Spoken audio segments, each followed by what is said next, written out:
விக்னேஸ்வரா போற்றி, ஓம் நவக்கரனார்களே போற்றி. மிதுன ராசி நேயர்களுக்கு வணக்கம். மிதுன ராசி காலபுருஷ சக்கரத்தின் 3ஆம் இடம், இளவரசன் புதனின் மூல ஆட்சி வீடு, ஞான வீடு. நேயர்களே, இந்த வீடியோ பதிவில் ஒரு முக்கியமான வீடியோ. மிதுன ராசியில் பிறந்தவர்களுக்கு இது பிரயோஜனமாக இருக்கும். வாழ்நாள் முழுக்க இந்த வீடியோவை நீங்கள் வச்சுக்கலாம். இதனுடைய பலன்கள் உங்களுக்கு சிறப்பாக தரும். சரி நேயர்களே, நம்ம சேனலை தொடர்ந்து பார்க்குறவங்களுக்கு ரொம்ப நன்றி. ரிட்டன் வியூவர்ஸ், அடுத்து நியூ வியூவர்ஸ், புதுசாக பார்க்குறவங்களுக்கும் சிறந்தால்தான் நன்றி. இந்த அடுத்து வருகின்ற காலத்தில் நான் நேரடியாக அப்பியர் ஆவேன். வாரம் ஒரு வீடியோ போட்டு உங்கள் கேள்வி பதில் சொல்கிறேன். நிறைய பேர் கமெண்ட்ஸில் கேட்குறாங்க, டெக்ஸ்ட் பண்ணுறேன். பட்டு சில நேரம் முடியல, ப்ராக்டிக்கலாக முடியல, ரொம்ப டிஃபிகல்ட்டி இருக்குது. அதனால் நான் டைரெக்டாகவே அப்பியர் ஆகி உங்களுக்கு கேள்வி பதிலுக்கு தனியாக ஒரு வீடியோ போட்டுருவேன். அதிலே ராசி பலன்கள் சொல்லுவேன்.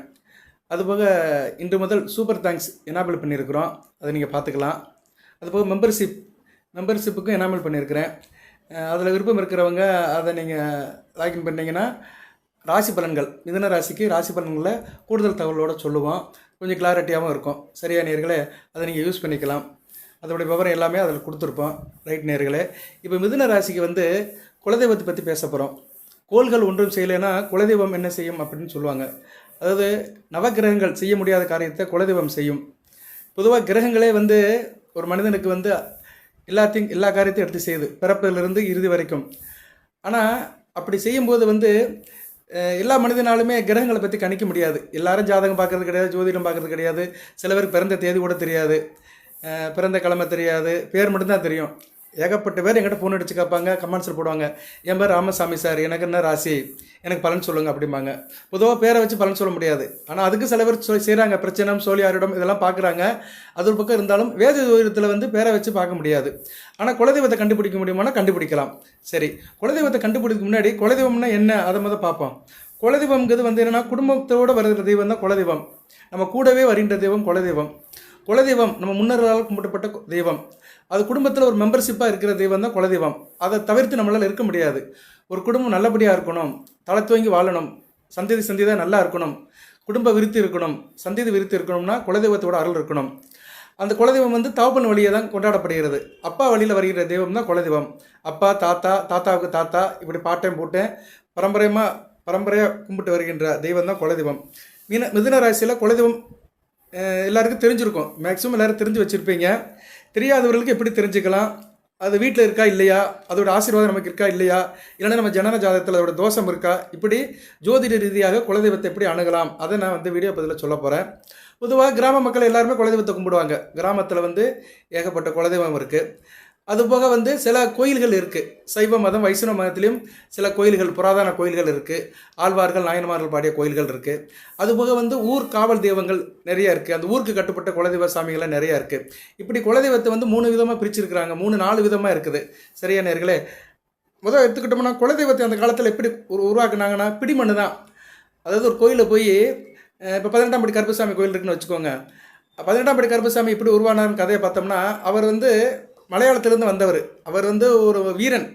குதிரையில் அவர் ஒரு 18 வீரர்களோடு வந்தார். மதுரை அழகர், கல்லழகரை எடுத்துகிட்டு போகலான்னு ஒரு நோக்கத்தில் வந்தவர். இங்கே அழகில் மயங்கி அவர் அப்படியே இங்கேயே அவருக்கு அடிமையாயிட்டார். அவர் பேச்சு கேட்டு அவருக்கு காவலாரன் ஆகிட்டார். ஸோ 18ஆம் படி கருப்பசாமி உருவான விதம் பார்த்தோம்னா இப்படி தான் இருக்குது. அவருடைய சன்னதியில் இருந்து அவரோட அருளை பெற்று அந்த பிடிமண்ணை எடுத்து ஒவ்வொரு இடத்துல வச்சு 18ஆம் படி கருப்பசாமி உருவாக்குனாங்க. இப்படி குலதெய்வம் பிடிமண்ணிலிருந்து நிறைய குலதெய்வம் உருவாயிருக்கு. 18ஆம் படி கருப்பசாமி, மதுரை வீரன், சுடலமாடசாமி, முனீஸ்வரர், இப்படி நிறைய காவல் தெய்வங்கள், அம்மன்களும் நிறையா இருக்குது. பொதுவாக அம்மன் கோயிலெலாம் பிடிமண்ணு தான். ஒரு கோயிலில் போய் சாமியை கும்பிட்டு பிடிமண் எடுத்துகிட்டு வந்துடுவாங்க. எடுத்து அந்தந்த ஊரில் வச்சுக்கிட்டு அதுக்கு பூஜை புனஸ்காரம் பண்ணி விழா எடுத்து கொண்டாடிட்டு இருக்கிறாங்க. அதை அந்த ஊர் சந்ததிகள் அப்படியே அதை கொண்டாடுவாங்க. அந்த ஊர் மக்கள் வெளியூருக்கு போயிடுவாங்க. வெளியூர் போய் அங்கே பொழப்புக்கு அங்கே போயிடுவாங்க. அங்கேயே குடும்பத்தோடு இருப்பாங்க. இப்படியே நாளாக வருஷங்கள் மாற ஜெனரேஷனுடைய எக்ஸ்டென்ஷன் அது மாறிட்டே இருக்கும்போது அவங்க தொடர்ந்து கும்பிட்ற சாமி குலதெய்வமாக மாறிடுது. இப்படி தான் குலதெய்வம் உருவாயிருக்கு.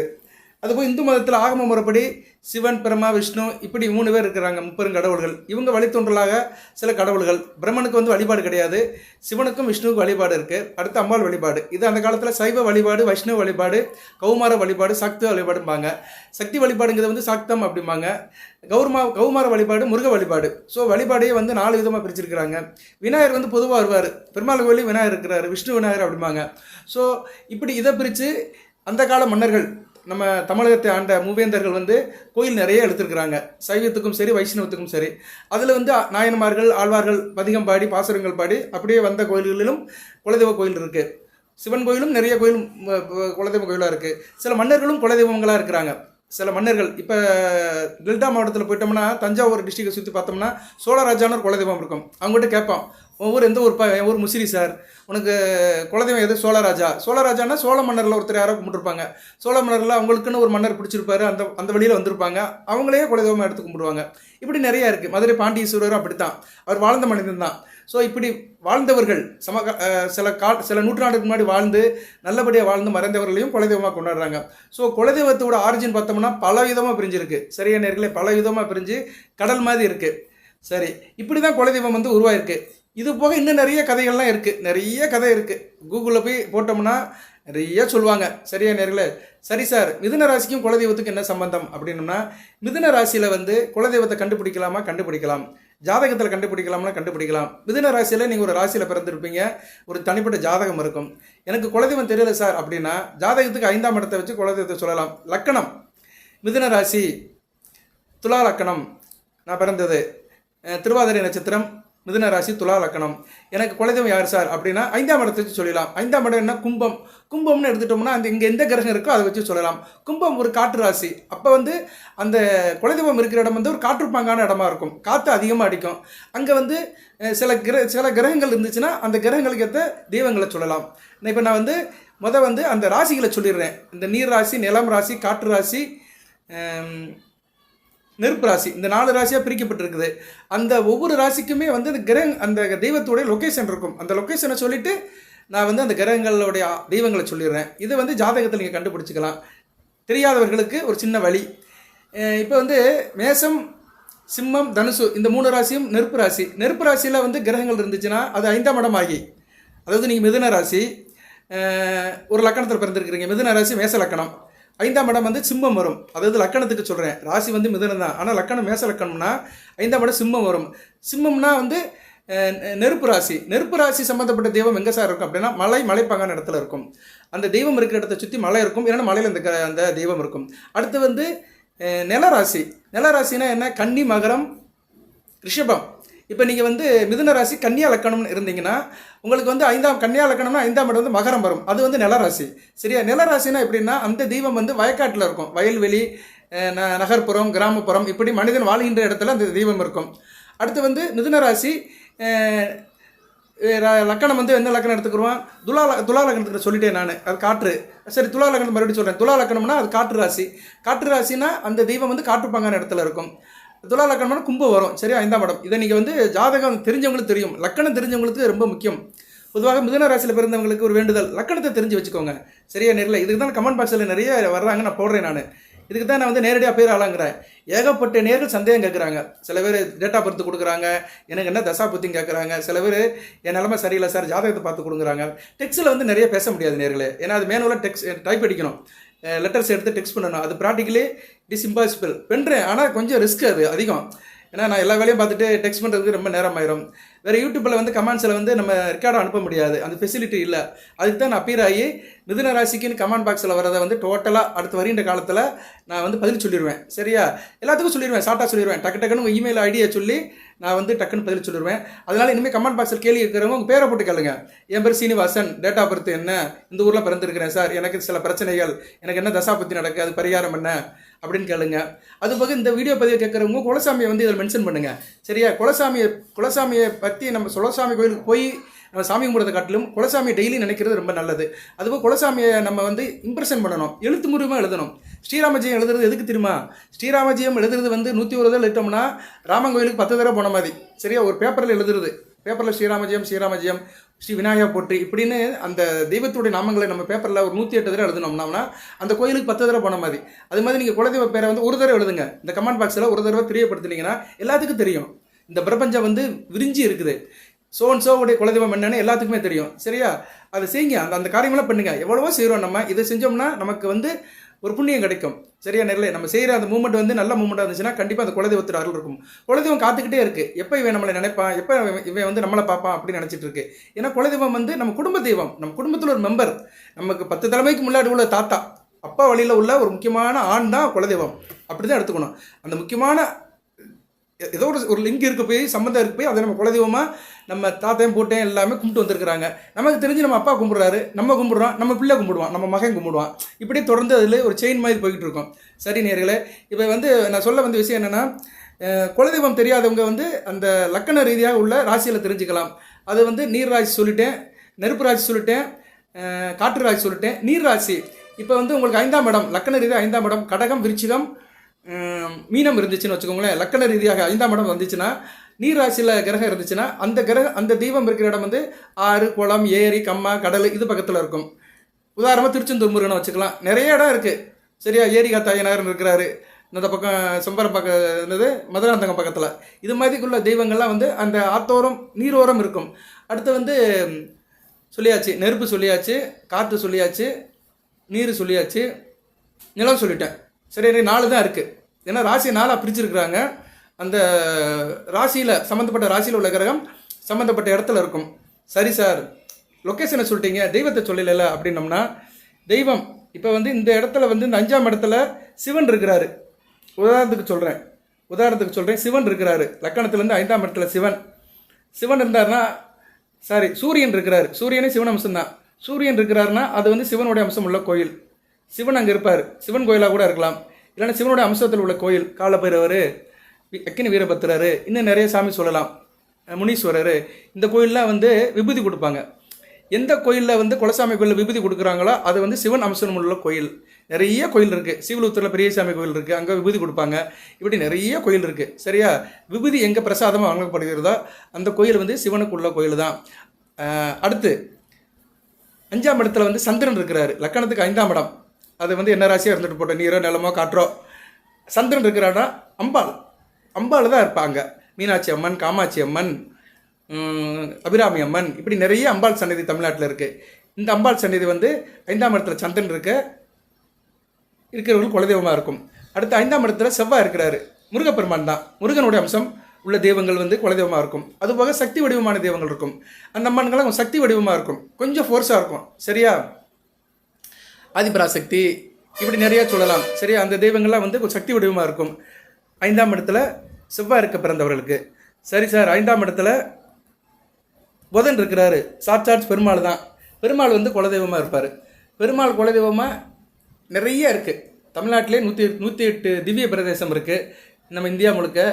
அதுபோக வந்து நிறைய பெருமாள் கோவில் இருக்குது. சரியா?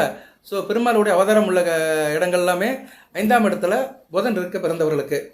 அடுத்து வந்து 5ஆம் இடத்துல குரு இருக்கார் சார். குரு இருந்தார்னா என்ன, மடாலயம், சாமியார் மடம், ஜீவசமாதி, இப்படி நிறைய சொல்லலாம். நிறைய இருக்குது. மந்திராயலம் இருக்குது, சித்தர்கள் சமாதி இருக்குது, இப்படி நிறைய இருக்குது தமிழ்நாட்டில். ஒவ்வொரு ஊர்லேயுமே ஒவ்வொரு சித்தர்களுடைய சமாதி இருக்கும். அது அந்த ஊரில் பார்த்துடலாம் நம்ம. சரியா நேரில்? இப்போ சங்கரன் கோயில் எடுத்துகிட்டோம்னா பாம்பாடி சித்தருடைய சமாதி இருக்குது அந்த கோயிலில். இங்கே ராமேஸ்வரத்தில் வந்து அவர் வாழ்ந்து போன இடம் பராசர முனிவர். இப்படி நிறைய சொல்லலாம். திருப்பரங்குன்றம் வந்து மச்சமுனி, இப்படி நிறைய சொல்லலாம். அங்கே வந்து சோமப்ப சாமிகளுடைய சமாதியும் இருக்குது திருக்குடல் மலையில். அவர் வந்து சந்தனுடைய அனுக்கிரமாக இருக்கிறாரு. இப்படி நிறையா இருக்குது. சரியா நேர்களே? இப்படி சமாதி, ஜீவசமாதி வந்து குரு அனுக்கிரம் பெற்றவர்கள் இருக்கும். அது லக்கணத்தில் 5ஆம் இடத்துல குரு இருக்கணும். சரியா? அது ஏற்கனவே சொல்லிட்டேன் நான், திருப்பி சொல்ல வேண்டாம். அடுத்து 5ஆம் இடத்துல சுக்கிரன் இருக்க பிறந்தவர்கள். அது லக்கணத்துக்கு 5ஆம் இடம் பஞ்சமஸ்தானத்தில் சுக்கிரன் இருக்கா சார் அப்படின்னா மகாலட்சுமி அம்சம்தான். மகாலட்சுமி சம்மந்தப்பட்ட கோயில் இருக்கும். அதாவது அன்னை மகாலட்சுமியோட அம்சம் உள்ள கோயில் இருக்கலாம். அடுத்து 5ஆம் இடத்துல சனி பகவான் இருக்கிறாரு. ஐயனார், ஐயப்பன், சாஸ்தா, 18 கருப்பசாமி, இப்படி துடியான சாமிகள் காவல் தெய்வங்களாக இருக்கும். முக்கியமாக இதெல்லாம் ஆண் தெய்வங்களாகவே இருக்கும்.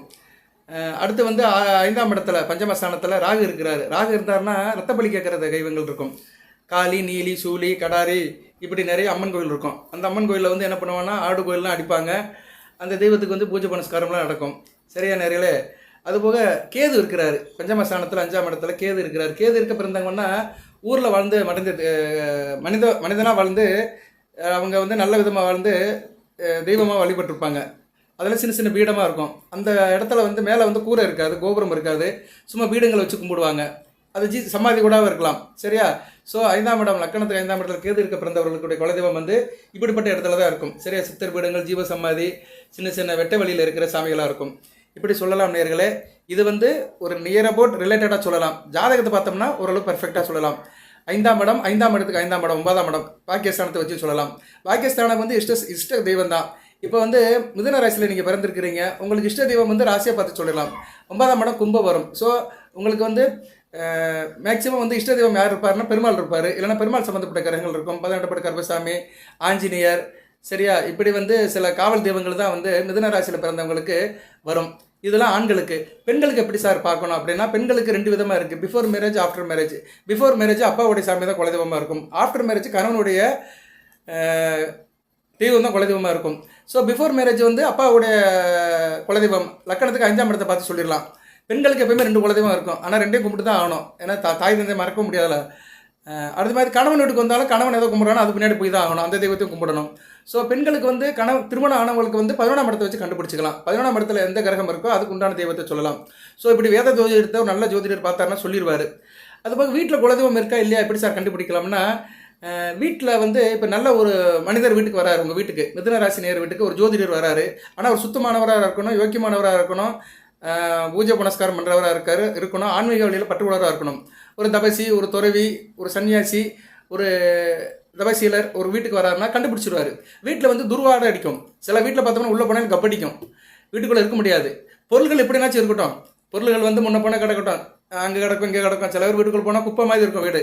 அது ஒரு பக்கம் இருந்தாலுமே வீட்டில் வந்து நறுமணம் இருக்கணும். நறுமணம்னா பத்தியும் சூடனை காட்டுறது நறுமணம் இல்லை. வீட்டில் இயற்கையாகவே வந்து குலதெய்வம் இருந்துச்சுன்னா அந்த வீடு வந்து ஒரு நறுமணத்தோடு இருக்கும். இயற்கை எப்படி இருக்கோ வெளிப்புற தோட்டத்துக்கு ஏற்ற மாதிரி இருக்கும். சரியா? வீட்டுக்குள்ளே இருந்து கெட்ட வாடை அடிக்காது. இதை வச்சு கண்டுபிடிச்சிடலாம். வீட்டில் வந்து பள்ளிகள் இருக்கும், பள்ளிகள் நடமாட்டம் அதிகமாக இருந்துச்சுன்னா குலதெய்வம் இருக்குன்னு அர்த்தம். அது பர்டிகுலராக கவுளி இருக்கும். கவுளிங்கிறது கொஞ்சம் நீளமாக இருக்கும், செவத்தோரம் பார்த்தா தெரியும், கருப்பு கலரு இல்லைன்னா ஒரு கிரே கலரில் ஒரு மாதிரியாக இருக்கும், மர கலரில் கூட இருக்கும். ஏன்னா மரப்பள்ளி தான் அதிகமாக வீட்டுக்குள்ளே வந்துடும், ஏன்னா சுற்றி மரம் இருக்குல்ல. ஸோ மரப்பள்ளி வீட்டுக்குள்ளே வந்துச்சுன்னா கண்டிப்பாக தெய்வம் வீட்டுக்குள்ளே இருக்குன்னு அர்த்தம். சில நல்ல விஷயங்கள் பேசும்போது அதை உத்தரவு கொடுக்கும், கவுளி அடிச்சிருச்சு அப்படிம்பாங்க. இதெல்லாம் நிறைய இருக்குது. சரியா? சில கோயிலில் கூட அந்த மணியில் கூட வந்து அடிக்கும். சரியா? அதுக்கு ஒரு இது சொல்லுவாங்க, அதை பற்றி பேசினோம்னா ரொம்ப உள்ளே போகிற மாதிரி இருக்கும். சரியா நேர்களே? அந்த மண்ணில் கூட வந்து அது வந்து நின்று அடிக்கும். அதெல்லாம் வந்து ஒரு அமானுஷ சக்தி தான், ஒரு அருள் தான். தெய்வத்தினோட அருள் வந்து பள்ளி ரூபமாக நமக்கு கிடைக்கும். அதுபோக வந்து வீட்டுக்கு முன்னாடி பசுமாடு கத்தும். ரோட்டில் போட மாடு நம்ம வீட்டுக்கு முன்னாடி நின்று அம்மான்னு கத்தும். அது வந்து சாப்பாடு பசிக்காகவும் கத்தும், குலதெய்வம் இருந்தாலும் அது அம்மான்னு கத்தும். காக்காய்கள் நிறைய வரும். நம்ம வீட்டுக்கு முன்னாடி ஒரு வேப்ப மரம் இருந்துச்சுன்னா காக்கா வந்து நிறைய வந்து உட்காரும், கத்தும். காக்கா கத்துனா சொந்தக்காரங்க வராங்கம்பாங்க, உறவினர் வரப்போறாம்பாங்க. அது ஒரு பக்கம் நம்பிக்கை இருந்தாலுமே பிதர்களோட ஆசீர்வாதம் நம்ம வீட்டை சுற்றி இருக்குன்னு அர்த்தம். பிதர்களோட ஆசீர்வாதம் இருந்தாலே நமக்கு வந்து குலதெய்வம் வந்து நம்மளை நெருங்கி இருக்குன்னு அர்த்தம். ஏன்னா பிதர்கள் வழிபட்டது தானே நம்ம வந்து குலதெய்வம்னு சொல்கிறோம். ஸோ இப்படி நிறைய சிம்டம்ஸ் வந்து குலதெய்வம் வந்து நம்ம வீட்டில் இருக்குன்னா காட்டும். குலதெய்வம் இல்லைன்னா என்ன சார் தெரியும் அப்படின்னா, வீட்டில் வந்து சண்டை சச்சரவு அதிகமாக இருக்கும். பெண்கள் வாயை வச்சுட்டே சும்மா இருக்க மாட்டாங்க, பெண்களால் பிரச்சனை வந்துகிட்டே இருக்கும் குறிப்பாக. அதுபோக எல்லாருக்கும் முடியாமல் போகும், ஒரு அதிருப்தி இருக்காது, தொட்டக்காரை துளங்காது, அடுத்த லெவலுக்கு போக முடியாது. சரியா? ஒரு தேக்க நிலை இருக்கும் குலதெய்வத்தோட அருள் இல்லைன்னா.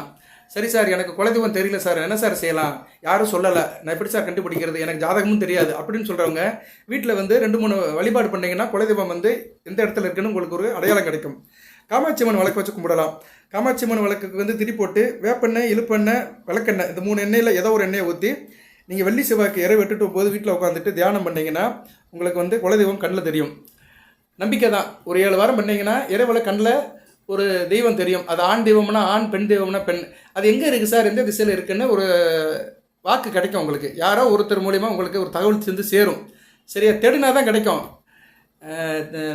நாடிய பொருள் வேண்டும் என்றால் தேடி தான் போகணும். சரியா? தேடாமல் எதுவுமே கிடைக்காது. தேடுதல் என்பது உள்ளவரை தான் வாழ்க்கையில் சுகம் இருக்கும். நல்லா நினச்சி பாருங்கள், நம்ம வாழ்க்கையை ஒன்று தேடி தான் போகிறோம். வேலை தேடி மெட்ராஸுக்கு போகிறேன், வேலை தேடி வெளிநாட்டுக்கு போகிறேன், பொண்ணு தேடி அலைகிறேன், மாப்பிள்ளை தேடி அலைகிறேன், எல்லாமே தேடுதல் தான். பிள்ளை வரத்துக்காக கோயிலுக்குள்ளே போயிட்டு வரேன், எல்லாமே ஒரு வேண்டுதல் தேடுதலில் தான் வாழ்க்கையே போயிட்டு இருக்குது. நம்ம வாழ்க்கையுடைய ஒரு சூட்சுமத்தை பார்த்தோம்னா எல்லாமே ட்ராவலிங் தான். வாழ்க்கையே ஒரு பயணம் தான். சரியா? இதுக்கு பேர் பயணம் தான், நிற்க முடியாத பயணம். பிறப்பு முதல் இறுதி வரைக்கும் ஒரு பயணம். சரி, அதில் ஒரு தேடுதல். அந்த தேடுதல் இருந்தால் தான் அந்த பயணம் சுவாரஸ்யமாக இருக்கும், இல்லைன்னா போர் அடிச்சிடும். நான் ரொம்ப பேசுனேன்னு வச்சுக்கோங்களேன், நிறைய பேர் சொல்லுவாங்க, நீ நல்லா பேசுகிறியா, ஆனால் எங்களுக்கு கேட்க மனம் இல்லை, போர் அடிக்குது அப்படின்னு சொல்லுவாங்க. சரி, அதெல்லாம் ஒரு பக்கம் இருக்கட்டும். நம்ம தேடுதலை பொறுத்து கண்டிப்பாக அந்த குலதெய்வம் எங்கே இருக்குன்னு ஒரு விடையை கொடுக்கும். அடுத்து வந்து தலைவாசல் நிலம் இருக்குது பார்த்தீங்களா, அதை சுத்தம் பண்ணி அதுக்கு சந்தன குங்குமம் வச்சு மாவேலி தோழம் கட்டினோம்னா குலதெய்வம் வீட்டுக்கு வரும். தியானம் பண்ணணும், மனமுருகி உட்காந்து வேண்டணும். எப்போ சார் அப்படின்னா வெள்ளிக்கிழமை காலையில் பிரம்ம முகூர்த்தம் 4 to 6 அதை சுத்தம் பண்ணி அங்கே பூஜை புனஸ்காரம் மாதிரி பண்ணி வீட்டில் இருக்கிற மெம்பர்ஸ் எல்லாம் இறைவன் வழிபாடு பண்ணோம்னா கண்டிப்பாக குலதெய்வம் எங்கே இருக்குன்னு ஒரு அறிகுறி தெரியும். குலதெய்வம் வீட்டுக்கு வர்றதுக்கு வாய்ப்பு இருக்குது. நுச்சி இலை செடியை வீட்டில் வளர்க்கலாம், ஈசான மொழியில் வளர்க்கலாம், இல்லைன்னா கன்னி மொழியில் வளர்க்கலாம். அது வளர வளர என்ன ஆகும்னா குலதெய்வம் வந்து எங்கே இருக்குன்னு ஒரு அடையாளம் கிடைக்கும். யாரோ ஒரு புண்ணியமாக வந்து சொல்லுவார், ஒரு ஆசிரியர் கிடைக்கும், உங்களுக்கு ஏதோ ஒன்று கிடைக்கும். வாழ்க்கையில் நிறைய அமானிய சக்திகள் நம்மளை சுற்றி இருக்குது, நம்ம தான் அப்சார்வ் பண்ணுறது கிடையாது. இந்த பிரபஞ்சம் ரெடியாக இருக்குது, நமக்கு உதவி பண்ணுறதுக்கு இருகடம் நீட்டி சரியாக இருக்குது. 4 திசைகளும் 8 திக்குகளும் ரெடியாக இருக்குது. நம்ம அதை தேடி போகிறது கிடையாது. சரியா நேர்களே, அதை உணர்ந்தவங்க வந்து நல்லா இருப்பாங்க. சரியா, சில பேருக்கு வந்து எந்த பிரச்சனையும் இருக்காது, நல்லா போயிட்டே இருப்பான், ஜம்முன்னு இருப்பான். அவனுக்கு திருஷ்டி விடுவோம், என்னடா நல்லா இருக்கானே, சாமியாக கும்பிட மாட்டேங்கிறான், இவன் நல்லா இருக்கானே அப்படின்னா அவங்களுக்கு வந்து ஜாதக அமைப்பு நல்லா இருக்கும். அதுபோல் இந்த பஞ்சபூதங்களோட ஒத்துழைப்பு இருக்கும். ஜாதக அமைப்பு கரெக்டாக இருந்தாலே எல்லாமே கோஆர்டினேஷன் ஆயிரும். சரியா நேர்களே, ஓகே. இதை பற்றி பேசணும்னா நம்ம ஜோதிடத்துக்குள்ளே நான் ரொம்ப உள்ளே போயிடுவேன், நம்ம அது கூட போக வேண்டாம். ஏன்னா ஆன்மீகமும் ஜோதிடமும் முட்டி பிறந்த ரெட்ட குழந்தைகள், ஒன்றை விட்டு ஒன்றை பேச முடியாது. ஏன்னா ரெண்டையும் ஒன்றா போட்டு தான் இங்கே செஞ்சு வச்சுருக்கிறாங்க. ஆனால் வேத ஜோதிடத்தில் எங்கேயுமே சாமியை காட்டவே இல்லை. நல்ல பரம்பரை நீங்கள் ஜோதிடம், பாரிதாத ஜோதிடம், பாலதிம்புகா இப்படி நிறைய எடுத்துட்டோம்னா, நந்தி வாக்கியம், இப்படி சரவள்ளி, இப்படி நிறைய எடுத்து பார்த்தோம்னா எந்த இடத்துலையுமே வந்து இந்த சாமியை கும்பிடுன்னு சொல்லலை. கிரகம், அந்த கிரகத்தோடைய பலம், அதோடைய சேர்க்கை, அந்த கிரகத்தோடைய காம்பினேஷனை தான் சொல்லியிருக்கிறாங்க வழிய இந்த தெய்வத்தை கும்பிடுங்கன்னு எங்கேயும் சொல்லலை. இடையில வந்தது தான். அதை ஏன் சொல்லியிருக்காங்கன்னா, அப்போ தான் மனிதன் பதப்படுவான். சாமி கோயில்னு ஒன்று இருந்தால் தான் மனிதன் பதப்படுவான். அவன் வந்து ஒரு நேர்வழிப்படுவான். அவனை பதப்படுத்துறதுக்காக தான் அந்த தெய்வத்தை கொண்டு வந்திருக்காங்க. ஏன்னா அப்பா பேச்சைக்கால் அம்மா பேச்சைக்கால்னா கேட்க மாட்டாங்க, அதெல்லாம் கேட்க மாட்டாங்க. கேட்குறவங்க நல்லா இருப்பாங்க, கேட்காதவங்க வந்து முரண்டு பிடிப்பாங்க. ஸோ அவங்கள வந்து நம்ம ஒரு வழி கொண்டு வரணும்னா ஏதோ ஒரு சாமியை காட்டணும். சாமி பூதம் சொன்னால் தான் பயப்படுவாங்க. சின்ன பிள்ளைகள் அப்படி தான் சொல்லி பயமுறுத்தி வளர்ப்பாங்க. அது ஒரு பாட்டு கூட இருக்குது, வேப்ப மர உச்சியிலே பை ஒன்று ஆடுதுன்னு விளையும் போதே உன்னை சொல்லி வைப்பாங்க, உன் வீரத்திலே முளையிலே கிள்ளி வைப்பாங்க, வேலையிட்ட வீணர்களை சேவையற்ற வார்த்தைகளை வீணாக எண்ணி வெம்பி விடாதே, நீ வீட்டுக்குள்ளே விழுந்து கிடந்து வெந்து வெம்பி விடாது அப்படின்னு ஒரு பாட்டு இருக்குது. சின்ன பயலை சேது கலாடான்னு. அந்த பாட்டு எதுக்குன்னா, அதுக்கு சாமி இல்லைன்னு சொல்கிறதுக்கு நான் வரல, பயமுறுத்துறது. பூதம் இருக்கிற அந்த பிள்ளை அந்த பக்கம் போக மாட்டான். ஏன்னா இருட்டு பக்கம் போயிட்டானா அவனுக்கு எதனாச்சும் ஆயிரும், எதனாச்சும் பூச்சி போட்டால் கடிச்சிரும், உடம்புக்கு முடியாமல் போயிடும், ஏதாவது ஒன்று வந்துடும். அதுக்காக தான் அப்படி சொல்லி பயமுறுத்தி வச்சுருக்கிறாங்க. அது வந்து வேற. ஆனால் தெய்வ நம்பிக்கைங்கிறது வேற. ஒரு மனிதனை நல்வழிப்படுத்துறதுக்கு தெய்வம் இருக்குது. மாதா பிதா குரு தெய்வம், 4வது தான் தெய்வத்தை சொல்லியிருக்கிறான். 3 தெய்வம் நான் கண்ணுக்கு முன்னாடியே இருக்குது, அம்மா அப்பா, அடுத்து வந்து சொல்லிக் கொடுக்குற வாத்தியார். இவங்க 3 பேர் தான் கண்கண்ட தெய்வம். இப்போ பேசிட்டு இருக்க தெய்வம் வந்து 4வது தெய்வம் தான். அது குல தெய்வமாக இருந்தாலும் சரி, இஷ்ட தெய்வமாக இருந்தாலும், காவல் தெய்வமாக இருந்தாலும் சரி. நம்பிக்கை இருந்தால் தான் நடராஜன், நம்பிக்கை இல்லைன்னா யமராஜன். சரியா நேர்களே, இந்நேரம் நான் கொஞ்சம் வித்தியாசப்படுவேன், வேறுபடுவேன். ஏன்னா உள்ளதை சொல்லணும்ல. ஏன்னா மிதுன ராசினியர்கள் பகுத்தறிவாளர்கள், அறிவுக்கு அப்பாற்பட்டு யோசனை பண்ணுறவங்க, ஞானஸ்தாளர்கள். அதனால் சில யதார்த்தங்களை சொல்லி தான் ஆகணும். இன்றைக்கி பகுத்தறிவாளர்கள்லாம் நல்லா இருக்காங்களே சார் அப்படின்னா, ஆமாம், அவங்க வந்து பகுத்து அறிஞ்சு இருக்கிறாங்க. எது செய்யணுமோ அதை செய்ய மாட்டாங்க, ரொம்ப ப்ராம்ப்டாக இருப்பாங்க, கால்குலேஷனாக இருப்பாங்க, தப்பிச்சிருவாங்க. ஆனால் சில பேர் வந்து எல்லாத்தையும் செஞ்சிருது, ஏதாவது ஒன்று இழுத்துக்கிறது, அப்புறம் ஐயோ அப்பா சாமி அப்படி இல்லை இப்படி இல்லை, நோய்க்கும் பாரு பேய்க்கும் பாருன்னு குப்பாட போடுறது. ஓகே, இப்படி லவ்ய வாழ்க்கையில் பலதரப்பட்ட மக்கள் பலதரப்பட்ட விஷயத்தில் பிணைஞ்சு போய் கிடக்குறாங்க. அது ஒரு பக்கம் இருந்தாலுமே தெய்வ நம்பிக்கைன்னு ஏன் சொல்லியிருக்காங்கன்னா, கிரகத்துக்கும் ஜோதிடத்துக்கும் தெய்வத்துக்கும் ஏன் முடிச்சு போட்டிருக்காங்கன்னா, அப்போ தான் மனுஷன் கேட்பான். கோயிலுக்கு போனால் தான் குளிச்சுட்டு போவான், இல்லைன்னா மார்க்கெட்டு போகிற மாதிரி போவான். சரியா, அழுக்கு பை எடுத்துகிட்டு ஒரு அழுக்கு சட்டியும் கையிலையும் கட்டிட்டு போவான். கோயிலுக்கு போகிறது வந்து மனிதனை பதப்படுத்தும். அப்படி அதனால தான் வந்து ஜோதிடத்தில் வந்து தெய்வத்தை வந்து கொண்டு வந்திருக்காங்க, இந்த கிரகத்துக்கு இந்த தெய்வம்னு. அது வந்து நடைமுறைக்கு சாத்தியப்பட்டு இருக்குது, அது நிரூபணமாகி இருக்கிறதுனால அதை நம்புகிறோம் நம்ம. சரியா, நம்பிக்கையின் அடிப்படையில் தான் இங்கே பேச்சு எல்லாமே நடக்குது. சரியா நேர்களே, அதனால நம்பிக்கை தான் ரொம்ப முக்கியம். ரைட்டு. இப்போ வந்து நீங்கள் மிதுன ராசியில் 3 நட்சத்திரம் இருக்குது, மிருகசீரிஷம், திருவாதிரை, புனர்பூசம். இந்த 3 நட்சத்திரத்துக்குமே 3 சாமி இருக்குது. அது வந்து உங்களுக்கு குலதெய்வமாக வந்துச்சுன்னா நீங்கள் கொடுத்து வைத்தவர்கள். சரியா, அதுவும் இருக்குது, அதையும் சொல்லிடுறேன். மிருகசீரிஷத்துக்கு யார் சார் அப்படின்னா, நட்சத்திரத்துக்கு வந்து சந்திரசூடேஸ்வரர் சிவபெருமான் தான். இப்போ வந்து உங்களுக்கு வந்து சிவன் வந்து மிருகசீரிஷ நட்சத்திரத்துக்கு பிறந்தவர் குலதெய்வமாக இருந்தாருன்னா உங்களுக்கு டபுள் போனஸ். உண்மையிலே குலதெய்வத்தோட அருளோடு பிறந்திருக்கிறீங்க. ஏன்னா நம்ம பிறக்கும் போதே வந்து நம்மளோட குலதெய்வம் நிர்ணயம் ஆயிடுச்சு. ஏன்னா நம்ம தகப்பனுக்கு என்ன தெய்வமோ அதான் நம்மளோட குலதெய்வம். அதனால இப்போ மிருகசீரிஷ நட்சத்திரத்தில் பிறந்தவங்களுக்கு சிவபெருமான் தான் குலதெய்வம். அடுத்து வந்து திருவாதிரைக்கு சாட்சாத் சிவபெருமான் தான். சரியா, உங்களுக்கு வந்து சிவன் இருக்கிற அம்சத்தில் உள்ள சாமி தான் குலதெய்வமாக இருக்கும். திருமணமானாலுமே அது ரிலேட்டடாக தான் வரும் உங்களுக்கு பெண்களுக்கு. அடுத்து புனர்பூசம் ராமபிரான், விஷ்ணு அவதாரம், ராமபிரான் சம்மந்தப்பட்ட தெய்வங்கள் வந்து ராமருடைய அவதாரம், ஆஞ்சநேயர், இப்படி நிறைய சொல்லிட்டு போகலாம். சரியா, அப்படி அது சம்மந்தப்பட்ட கடவுளுக்கு தான் வந்து உங்களுக்கு குலசாமியாக இருப்பாங்க. அப்படி இயற்கையிலே அமைஞ்சிட்டா அவங்க வந்து கொடுத்து வைத்தவர்கள். நல்லது சார், இவ்வளோ சொல்லியாச்சு, இவ்வளோ நேரம் குலதெய்வத்தை பற்றியும் சொல்லியாச்சு. வேத ஜோதிடத்தில் சில சமிக்கைகள் ராசியில் இருந்தாலும் அதையும் சொல்லிட்டேன். இப்போ வந்து குலதெய்வ தோஷம் இருக்கா ஜாதகத்தில் அப்படின்னா அதையும் பார்க்கலாம். வேத ஜோதிடத்தில் வந்து நீங்கள் மிதுன ராசியில் பிறந்திருக்கிறீங்க. மிதுன ராசியில் வந்து உங்கள் ராசியிலேயே சூரியன் புதன் இருக்கிறாங்க. ராசிநாதன் ஆட்சியாக இருக்கிறாரு. சூரியன் புதன் இருந்தாருன்னா என்னைக்கு பிறந்திருக்கீங்க? ஆணி அமாவாசை என்னைக்கு பிறந்திருக்கிறீங்க? புதன் இருக்கிறாரு. ராசியில் சந்திரன், சூரியன், புதன் இருக்கிறாங்க. ராசிக்கு 8ஆம் இடம் மகரத்தில் சனி பகவான் ஆட்சி பெற்று இருந்தாருன்னா அந்த ஜாதகம் வந்து குலதெய்வத்தோட தோஷம் உள்ள ஜாதகம். சரியா, இந்த அமைப்பு இருக்குது. இது நிறைய ஜாதகத்தில் பார்த்துருக்கோம். அவங்களுக்கு வந்து வாழ்க்கையில் நிறைய பிரச்சனை நடக்கும். சரியா, மிதுன ராசியில் பிறந்து சூரியன் இருக்க, புதன் ராசியில் இருக்க, 8ஆம் இடத்துல சனி பகவான் இருந்தாருன்னா அது வந்து கொஞ்சம் பிரச்சனையாக இருக்கும். என்ன 8ஆம் இடத்துல இருக்க சனி பகவான் 2ஆம் இடத்தை பார்ப்பாரு. ராசிக்கு 2ஆம் இடத்துல பார்த்துட்டா குடும்பம் நல்லா இருக்கான்னு அர்த்தம். குடும்ப பிரச்சனைனா குடும்பத்தில் குலதெய்வம் இல்லைன்னு அர்த்தம். இதுதான் லாஜிக்கு. சரியா, நான் வந்து என்னோடய சேனலில் நிறைய கேட்குறவங்களுக்கு நல்லா தெரியும். நான் வந்து அஸ்ட்ரோஃபிக்ஷனாக நல்லா பேசுவேன். அஸ்ட்ரோஃபிக்ஷன் வந்து எந்த சூழ்நிலை எப்படி பேசுகிறாலும் நான் காம்பினேஷனில் பேசிடுவேன். இந்த ஆன்மீக வழிபாடை பற்றி பேசுறது எனக்கு தெரியாது. இன்றைக்கி யூடியூப்பில் எடுத்துட்டோம்னா இந்த சாமியை பற்றி தான் நிறைய பேசுகிறாங்க. சாமியை பற்றி நல்லா எடிட்டிங் பண்ணி ஒரு 10 நிமிஷம் பேசுவாங்க. அந்த சாமி, இந்த சாமி, பழைய கதைகளெல்லாம் நல்லதங்கால் கதைகளாக கூட இன்றைக்கி வந்து இன்ட்ரெஸ்டிங்காக சொல்கிறாங்க. அதை எடிட்டிங் பண்ணி அதுக்கெல்லாம் நல்ல மேஜிக் வேலைலாம் பார்த்து பண்ணுறாங்க. அதெல்லாம் நல்லா போகுது. நான் அதெல்லாம் வேணாம் சொல்ல மாட்டேன். ஆனால் வேத ஜோதிடம் வந்து வேறு. அதில் சில நேரங்களில் நான் வந்து இந்த ஆன்மீகத்தை பற்றி சொல்லுவேன். இப்போ வந்து இந்த மாசி சிவராத்திரி அடுத்து வருது, வர 26ஆம் தேதி வருது. அதை முன்னிட்டு தான் இந்த வீடியோ போடுறேன். சரியா, குலதெய்வம்னு ஒரு சப்ஜெக்ட் எடுத்து, ஒரு கண்டென்ட் எடுத்து எல்லா ராசிக்கும் போடுறேன். மிதுன ராசிக்கும் இன்றைக்கி போடுறேன் நான். ஓகே, மற்ற ராசிக்கும் போட்டிருக்கிறேன். எங்கள் வீட்டில் இருந்தாலும் பார்க்க சொல்லுங்கள். மற்ற ராசிக்காரங்க இருந்தாங்கன்னா அதில் சில தகவல்களை சொல்லியிருப்பேன். சரி நேர்களே, இப்போ வந்து குலதெய்வத்துடைய தோஷம் இருந்துச்சுன்னா ராசி கட்டத்தில் இப்படி கண்டுபிடிக்கலாம், அதை சொல்லியாச்சு. அப்படி இருக்கிறவங்க கண்டிப்பாக குலதெய்வம் கோயிலுக்கு போகணும். அதுபோக வீட்லேயும் வந்து குலதெய்வத்தை வழிபடலாம். குலதெய்வ படத்தை வச்சு வழிபடலாம். குலதெய்வத்தோட நாமத்தை சொல்லலாம். கோயிலையும் போய் வழிபடலாம். கோயில் என்னைக்கு சார் வழிபடலாம் அப்படின்னா சிவனுக்கு வேண்டிய நாட்களில் வழிபடலாம். சிவராத்திரி, பிரதோஷம், இது மாதிரி நாட்களில் வழிபடலாம். மாசி சிவராத்திரி முக்கியமான சிவராத்திரி. அடுத்து வந்து உங்கள் ஜென்ம நட்சத்திரத்தை அன்றைக்கி குலதெய்வம் கோயிலுக்கு போகலாம். சரியா, அதையும் செய்யுங்க, சிறப்பாக செய்யுங்க, நல்லபடியாக இருக்கும். அதுபோக வந்து குலதெய்வம் கோயிலுக்கு போகும்போது கூட்டாக போகணுங்க. அதுதான் ரொம்ப முக்கியம். கூட்டு பிரார்த்தனை ரொம்ப முக்கியம். பொதுவாக குலதெய்வம் கோயிலுக்கு போகும்போது தனியாக போகக்கூடாது, பங்காளிகளோட போகணும்.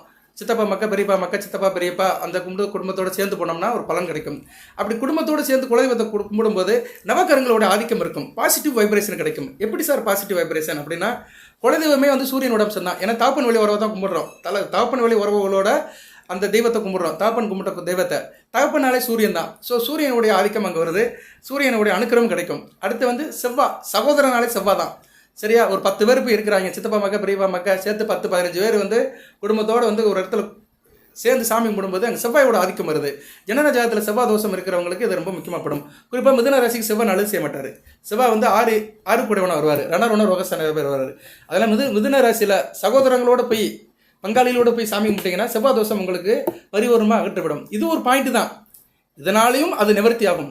சரியா, ஒரு மனிதனுக்கு வந்து நல்லது நடக்கணும்னா ஒரு விஷயத்தில் நடக்காது, பல கிரகங்கள் காம்பினேஷனில் தான் நல்லது நடக்கும்.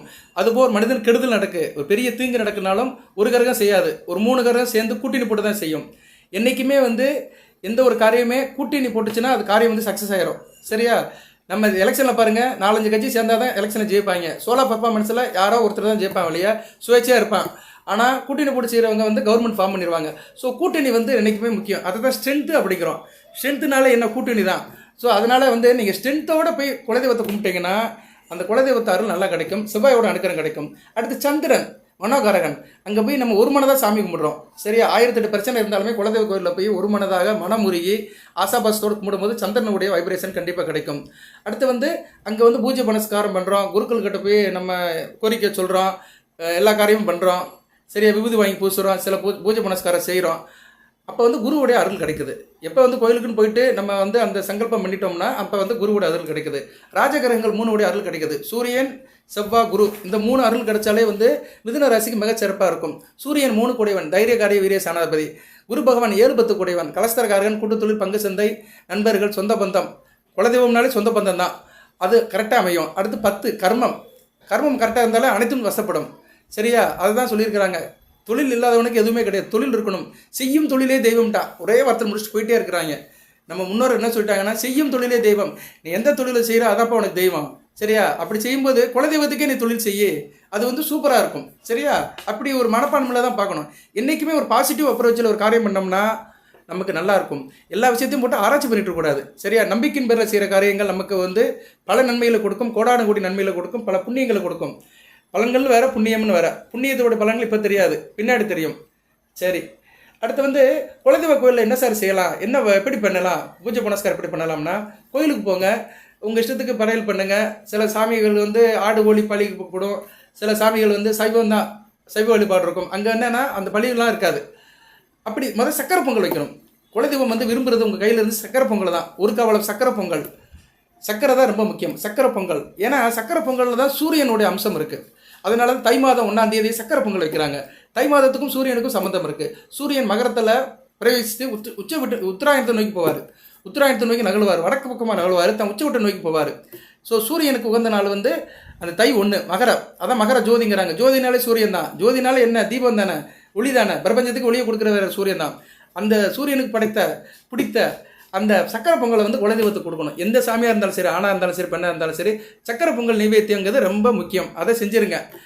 நிறைய பேர் இன்றைக்கி யூடியூப்பில் சொல்கிறாங்க, நிறைய சொல்லுவாங்க. சரியா? அதுக்கெல்லாம் வந்து ஜோதிட ரீதியாகவே சொல்ல மாட்டாங்க. அஷ்டோ சேனலில் தான் இருக்கும். ஆனால் அவங்க சொல்கிறது எல்லாமே வந்து இந்த மாயஜாலம், மேஜிக்கு, இப்படி நிறைய எல்லாத்தையும் எழுத்து வந்து சொல்லுவாங்க. சரியா? அந்த பரம்பரை கர்ண பரம்பரை கதையெல்லாம் சொல்லிட்டு இருப்பாங்க. நம்ம வேத ஜோதிடத்தில் எப்பவுமே சயின்ஸ் அஸ்ட்ரோஃபிக்ஷன் தான். வேத ஜோதிடத்தில் வழி இருக்கா? 9 கிரகங்கள் 12 நட்சத்திரங்கள், 9 கிரகங்கள் 12 ராசிகள் 27 நட்சத்திரங்கள், அந்த பஞ்சாங்கத்தில் உள்ள அந்த அமைப்பு, கரணம், யோகம், 4 நட்சத்திரம், கிழமை, இதெல்லாம் கோயின்சைடு ஆனால் தான் நான் பலன் சொல்வேன், இல்லைன்னு சொல்லவே மாட்டேன். என்னுடைய வீடியோ கேட்குறவங்களுக்கு முழுக்க தெரியும். சரியா? எதுக்கு சொல்ல வரேன்னா, நம்ம ஒரு சப்ஜெக்ட் ஆரம்பித்தோம்னா அந்த சப்ஜெக்ட் ரிலேட்டட் தான் பேசணும். மனித வாழ்க்கையில் கிரகங்களுடைய தாக்கம் இருக்குது, எல்லா செயலுமே இருக்குது. சரியா நேர்களே? நான் சில நேரம் பேசும்போது நல்லா பேசுவேன், அது எனக்கே தெரியும். அப்போ வந்து எனக்கு என்னென்னா, என் நேரம் வந்து எனக்கு புதனுடைய அணுக்கரம் இருக்குன்னு அர்த்தம். அந்த மூமெண்ட்டில் அந்த நேரம் பேசும்போது புதன் வந்து எனக்கு நல்ல சார்பாக இருந்தாருன்னா நல்ல நிலைமையில் வந்து என்னுடைய ஸ்பீச் இருக்கும். செவ்வாயோடைய அணுக்கரம் இருந்தது, அந்நேரம் இருந்தேன்னா நான் பேச முடியாது, என்னால் தடுமாற்றம் இருக்கும், ஆவேசப்படுவேன், பொறுமையாக பேச மாட்டேன், பதட்டப்படுவேன். சரியா? இப்படி ஒவ்வொரு மனுஷனுக்குமே அந்தந்த மூமெண்ட்டில் வந்து ஒரு கிரகத்துடைய தாக்கம் நிறையா இருக்கும். அதை தான் ஓரன்னு சொல்லியிருக்கிறாங்க. அந்த ஓரை, இந்த ஓரை, சுக்குர ஓரை, அந்த ஓரை சொல்லியிருக்காங்க.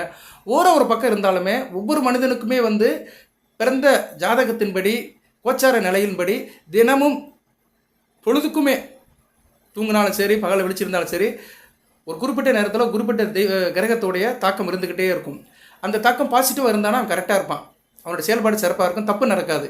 சரியில்லைன்னு வச்சுக்கோங்களேன், பிரச்சனை நடந்துடும். இப்போ செவ்வாயோடைய ஆதிக்கம் சரியில்லைன்னு வச்சுக்கோங்களேன், பேசிகிட்டு இருக்கும்போது சண்டை போட்டுருவாங்க, சட்டையை பிடிச்சிருவாங்க, பக்கத்தில் இருக்கிற கம்பத்தட்டையை எடுத்துருவாங்க, எடுத்து அடிப்பானுங்க, ரத்த கலரி ஆயிரும். அடித்து ரத்த கலரி ஆயிடுச்சுன்னா அங்கே செவ்வாய் மோசமாயிட்டார்னு அர்த்தம். சரியா? கட்டி உருளுறாங்க அப்படின்னா அங்கே செவ்வாயை ராகு சேர்ந்துட்டான்னு அர்த்தம். கட்டி உருளுவாங்க. சில பேர் பார்த்தாலே நமக்கு பயமாக இருக்கும், அந்த அளவுக்கு சண்டை போடுவானுங்க. சரியா? பெண் பின்னாடியே போகிறான், பெண்ணை சைட்டு அடிக்கிறான், ஒரு பொண்ணை கரெக்ட் பண்ணுறான் அப்படின்னா அங்கே சுக்கிரன் வேலை செய்கிறாருன்னு அர்த்தம். சுக்கிரன் வந்து நேர்மையாக வேலை செய்யலை, அவர் வந்து ஏட உடம்பு அங்கே மஞ்சிட்டாருன்னு அர்த்தம். சுக்கிர ராகு காம்பினேஷனில் அந்த நேரத்தில் அங்கே டாமினேஷன் அதிகமாக இருக்கும். அந்த பொழுதுக்கு சம்மந்தப்பட்டவனுக்கு வந்து சுக்கிரன் ராகு சேர்ந்த ஒரு நேரமாக இருக்கும். அவனுக்கு என்ன ஆகும்னா பின்பித்தன் ஆயிடுவான், நேரம் பெண் பின்னாடியே போக ஆரம்பிச்சிடுவான். நிறைய நடக்க வாழ்க்கையில் பார்த்துருக்கோம். சரியா? சுக்கிரன் சுபத்துவமாக இருக்கார் சார், நல்ல நிலமையில் இருக்காருன்னா பொண்டாட்டி கூட்டு ஜவுளி கடைக்கு போவான். சரியா? பொண்டாட்டி பிள்ளைகள் கூட்டு போய் ஜவுளி கடைக்கு போயிட்டு கண்ணுக்கழகாக துணிமணி எடுத்துகிட்டு வீட்டுக்கு வந்துட்டு சாப்பிட்டு நிம்மதியாக தூங்குவான். சுக்கிரன் ஏட கூடமாக ராகு கூட சேர்ந்து அந்த காம்பினேஷனில் அந்த கணப்பொழுதில் இருந்தார்னா வேறு மாதிரி போயிடும். இப்படி எல்லா கிரகங்களுக்கும் தனிப்பட்ட முறையில் காம்பினேஷனில் தான் காரியங்கள் நடக்குது. ஒரு மனிதனுக்கு ஜனனமும் மரணமும் வந்து கிரகங்களுடைய காம்பினேஷன் படி தான் நடக்குது. சரி நேர்களே, நம்ம நிறைய உள்ளே வந்துட்டோம், நம்ம கொஞ்சம் வெளியே வருவோம், குலதெய்வ கோயிலுக்கு வருவோம். குலதெய்வம் அடுத்து சக்கரை பொங்கல் வைக்கலாம். அடுத்து வந்து வேறு என்ன சார் செய்யலாம் அப்படின்னா, உங்களுக்கு பிடித்த பொருளை வைக்கலாம். சரியா? ருத்ராட்சம் போடலாம். ருத்ராட்சம் போடுறாங்கன்னு நினைக்கிறவங்க மாசி சிவராத்திரி அன்றைக்கி குலதெய்வம் கோயில் ருத்ராட்சம் போடலாம். சிவன் கோயில்னா சிறப்பு. சரியா? சிவன் கோயிலில் குருக்கள் கிட்ட கொடுத்து போடலாம். 5 முகம் போடுறது ரொம்ப சிறப்பு. நிறைய 27 முகம் இருக்குது, அதில் 5 முகமாக போடுங்க. ஒரிஜினல் உத்திராட்சம் வாங்கி போடுங்க. உத்திராட்சத்தை வந்து நான் ஏன் சொல்கிறேன்னா, இது இந்த வீடியோவில் மேக்ஸிமம் சிவனை பற்றி தான் சொல்லியிருக்கிறேன். ஸோ சிவனுடைய ஆனந்த கண்ணீர் தான் ருத்ராட்சம். அந்த ருத்ராட்சம் அணிகிறதுக்கு உகந்த நாள் மாசி சிவராத்திரி. குலதெய்வம் கோயிலில் போட்டிங்கன்னா சாலை திறந்தது. சரியா? அதை செய்யுங்க. ஆனால் முறையாக ஒரு குருக்கள் மூலிமா அதை கோர்த்து போடுங்க. கருப்பு நூலை கோர்த்துறாதீங்க. மஞ்சள் நூல், சிவப்பு நூல், இப்படி சில சிவப்பு மஞ்சள் இருந்துச்சுன்னா ரொம்ப பெஸ்ட்டு. அந்த நூலில் கோர்த்து போடுங்க, நல்லதுதான் பார்க்கப்படுகிறது. ருத்ராட்சம் போட்டாலும் அதுக்கு நிறைய முறைகளை கடைப்பிடிக்கணும். அதெல்லாம் இன்னொரு வீடியோவில் சொல்கிறேன். எல்லாத்தையும் போட்டு இதில் கன்ஃபியூஸ் பண்ண வேண்டாம். அந்த காரியம் பண்ணலாம். பெரியவங்கள்கிட்ட ஆசீர்வாதம் வாங்குங்க. கோயிலில் வச்சு ஆசீர்வாதம் தயவுசெய்து வாங்காதீங்க. அவங்கள நல்லா விரும்புங்க, நல்லபடியாக பார்த்துக்கோங்க. அதுபோக குலதெய்வம் கோயிலில் போகிறதுல வந்து பெரிய ஒரு பாசிட்டிவ் வைப்ரேஷன் என்னென்னா, நம்மளுடைய தாத்தாவோடைய தாத்தா அங்கே வந்திருப்பார். அவர் நம்ம பார்த்துருக்க மாட்டோம். ஆனால் அவர் அந்த கோயிலுக்கு வந்திருப்பார், அங்கே வந்து சாமி கும்பிட்டுருப்பாரு, நல்ல மனநிலை இருந்திருப்பார், ஒரு இடத்துல உட்காந்துருப்பார். அந்த இடம் அப்படியே தான் இருக்கும். நம்மளை அறியாமல் அந்த கோயிலுக்கு போய் அதே இடத்துல உட்காந்தோம்னா அவருடைய வைப்ரேஷன் கிடைக்கும். அவர் என்றைக்கு அங்கே இருந்து ஒரு நல்ல தவம் பண்ணி ஒரு நல்ல ஒரு முறையில் சாமி கும்பிட்டு போனாரோ அந்த வைப்ரேஷன் அந்த கோயிலே இருக்கும். கோயிலுக்கு போய் எதுக்குங்க? பாசிட்டிவ் வைப்ரேஷன் கிரியேட் பண்ணதான். ஆலயம் சொல்லுவது சாலமும் நன்று. சரியா? கோயிலுக்கு போனாலே வந்து ஒரு நல்ல சக்தி உள்ளுக்கு இருக்கும். சரியா? நல்லவங்க கோயிலில் இருக்கும்போது எல்லாமே நல்ல மனசில் தான் இருப்போம் மேக்ஸிமம். ஆனால் கோயிலில் போயும் வதண்டாவாதம் பேசுகிறவங்க, சண்டை போடுறவங்க, புறணி பேசுகிறவங்க, பொறாம குணத்தில் இருக்கிறவங்களாம் நிறையா இருக்கிறாங்க. அது சில விஷயத்தில் இருக்குது, நன்மையும் இருக்குது, தீமையும் இருக்குது. பட் நம்ம நல்லதே எடுப்போம். அந்த பாசிட்டிவ் வைப்ரேஷன் இருக்கிற இடத்துல நம்ம போய் உட்காந்து பேசி சங்கல்பம் பண்ணோம்னா அந்த முன்னோர்களுடைய ஆசீர்வாதம் நமக்கு கிடைக்கும். ஸோ குலதெய்வம் கோயிலுக்கு போகிறதுல நிறைய வழிமுறை இருக்குது, நிறைய வழிபாடு இருக்குது, நிறைய நன்மைகள் இருக்குது. அது மிதுன ராசி நேயர்களுக்கு கிடைக்கட்டும். அதுக்கு ஒரு வாய்ப்பாக பிப்ரவரி 26 புதன்கிழமை சிவராத்திரி வருது. அந்த சிவராத்திரியை நல்லபடியாக பயன்படுத்திக்கோங்க. போயிட்டு வாங்க. கமெண்ட் பாக்ஸில் உங்கள் குலதெய்வம் என்னென்னு சொல்லுங்கள். சரியா நேயர்களே? குலதெய்வத்தை பற்றி நிறைய சொல்லியிருக்கிறேன், இன்னும் நிறைய சொல்லலாம். வீடியோவில் வந்துட்டு அதிகமாக போகுது. எல்லாரும் சொல்கிறாங்க, நீ 40 நிமிஷம் 50 நிமிஷம் பேசுகிறிய, இந்த காலத்தில் ஒரு வேலும் கேட்க மாட்டான், நீ வேணால் பேசிட்டு போகலாம், நைட்டில் இதை கேட்டால் நல்லா தூக்கம் வருதுன்னு ஒரு ஆள் போட்டான் கமெண்ட்ஸில். நீ நல்லா பேசுகிற, தலைமாட்டில் வச்சு கட்டோம்னா தூக்கம் வருதப்பா அப்படின்னு போட்டார். சரி, ஏதோ ஒரு நல்லது நடக்கலை, தவம் இருந்தாலும் கிடைக்காது நிம்மதியினுடைய சின்னம் தூக்கம். சரி, ஒருத்தர் தூக்கம் வந்தாலும் ஏதோ நான் ஒரு வகையில் அவருக்கு உதவுறேன்னு அர்த்தம். உண்மையாக சொல்கிறேன், நான் என்றைக்குமே போய் சொல்கிறதே கிடையாது, எதையுமே மறைக்கிறது கிடையாது. கமெண்ட் பாக்ஸில் உள்ளதான் சொல்கிறேன். நிறைய பேர் வாழ்த்தையும் போடுறாங்க, நிறைய பேர் தூற்றியும் போடுறாங்க. எல்லாமே சேரட்டும் கண்ணனுக்கு. போற்றுவார் போற்றலும் தூற்றுவார் தோற்றும் சேரட்டும் கண்ணனுக்கு. நம்ம கடமையை செய்வோம். கடமை தான் ரொம்ப முக்கியம். அதனால் நீங்கள் உங்கள் கடமையை செய்யுங்க. குலதெய்வம் கோயிலுக்கு போங்க. அன்றைக்கி வந்து ஒர்க்கிங் டே தான், லீவு போட முடியாது. லீவு போடுறதா இருந்தால் இப்போயே பெர்மிஷன் வாங்கிக்கோங்க. நல்லபடியாக செய்யுங்க, நல்ல விதமாக பார்க்கப்படுகிறது. சரி நேயர்களே, ஓரளவு சொல்லிட்டேன். வாழ்த்துக்கள். அதே இப்போயே இன்னொரு சொல்லிவிட்டு நிறைவு பண்ணுறேன். அடுத்து வந்து நான் வாரம் ஒரு வீடியோ வந்து நேரில் அப்பீர் ஆவேன். நேரில் அப்போனா லைவ் வீடியோ கிடையாது, நேரில் பேசி இந்த வீடியோ உங்களுக்கு அவுட்புட்டாக கொடுப்பேன். அதில் வந்து கேள்வி பதில் இருக்கும். சரியா? அதனால் கமெண்ட் பாக்ஸில் கேள்வி கேட்குறவங்க பேரோட கேளுங்க. அதுபோக வந்து சூப்பர் தேங்க்ஸ் போட்டிருக்கேன், அதை யூஸ் பண்ணுறவங்க யூஸ் பண்ணலாம், அது உங்கள் சாய்ஸு. அடுத்து வந்து மெம்பர்ஷிப்புக்கு வந்து ஏற்கனவே சொல்லியிருக்கிறேன். மெம்பர்ஷிப் ஐடி நான் போடுவேன் இதில். சரியா? நான் வாட்ஸ்அப் நம்பர் போடும்போது அதையும் மேக்ஸிமம் போடுறேன். நான் மெம்பர்ஷிப்பை சேர்கிறவங்களுக்கு அதோடைய கவுண்ட்டுக்கு ஏற்ற மாதிரி கண்டிப்பாக நான் வீடியோ ஜோதிட தகவல்களை கொஞ்சம் கூடுதலாக சொல்லுவேன் நான். சரியா? இதே மாதிரி தான் சொல்லுவேன், விடுபட்ட போன சில விஷயங்களை சொல்லுவேன். பொதுவாக நான் வந்து ஜோதிடத்தை பற்றி பேசிக்கிட்டே இருப்பேன். சரி, எந்த ராசியாக இருந்தாலும் சரி. இன்னும் பேசுப்பா மிதுன ராசி பற்றி பேசுனான்னா, இன்றைக்கி தேதி 21/2/2023 எப்படி இருக்குது கிரக நிலைகள், 12 ராசியிலும் 9 கிரக நிலைகள் எப்படி இருக்குது, மிதுன ராசிக்கு எப்படி போகணும்னு அதை சொல்லுவேன் நான். இதுக்கு முன்னாடி குரு பயிற்சிக்கு ஒரு வீடியோ போட்டிருக்கிறேன். குரு பயிற்சிக்கு இன்னும் போடலை, புதனை பற்றி போட்டேன், நீசபங்க ராஜயோகம்னு. அது நல்ல வீடியோ, அதை நிறைய பேர் பார்க்கல. அதை பாருங்கள், அதில் நிறைய தகவல் சொல்லியிருக்கேன். உங்கள் ராசிநாதனை பற்றி சொல்லியிருக்கிறேன். அடுத்து வந்து குரு பயிற்சிக்கும் சனி பயிற்சி, ராகுகேது பயிற்சி வருது, அடுத்தடுத்து போடுறேன். அதனால் நல்லபடியாக பயன்படுத்திக்கோங்க. போதி ஜோதிடத்தில் உங்களுக்கு உற்ற தோழனாக நண்பனாக எப்பயுமே இருப்பேன். நிறைய நேரம் மிதுன ராசியிலேருந்து அஷ்டம் பார்க்குறாங்க. வாட்ஸ்அப் நம்பர் இருக்குது. வாட்ஸ்அப் நம்பரில் டெக்ஸ்ட் மெசேஜோ வாய்ஸ் மெசேஜோ கொடுங்க. நல்லபடியாக உங்களுக்கு பார்த்து கொடுப்போம். அடுத்து என்ன செய்யணும்னு சொல்லுவோம். சரியா? அந்த கன்சல்டிங் ஃபீஸ் என்ன விஷயம் அதெல்லாம் வந்து கண்டிப்பாக சொல்லுவோம். அந்த டேர்ம்ஸ் அண்ட் கண்டிஷன்லாம் சொல்லுவோம். நல்லபடியாக பார்த்து கொடுப்போம். வாழ்த்துக்கள். எல்லாம் வல்ல இறைவன் மிதுன ராசி நேயர்களுக்கு மிருகசீரிஷம், திருவாதிரை, புனர்பூச நேயர்களுக்கு சில சௌபாகியத்தையும் சில ஐஸ்வர்யத்தையும் சில நன்மையிலையும் கொடுப்பார். குலதெய்வத்தோட அருள் கிடைக்கட்டும். குலதெய்வத்தை கொண்டாடுங்க, எல்லாம் நல்லபடியாக இருக்கும்.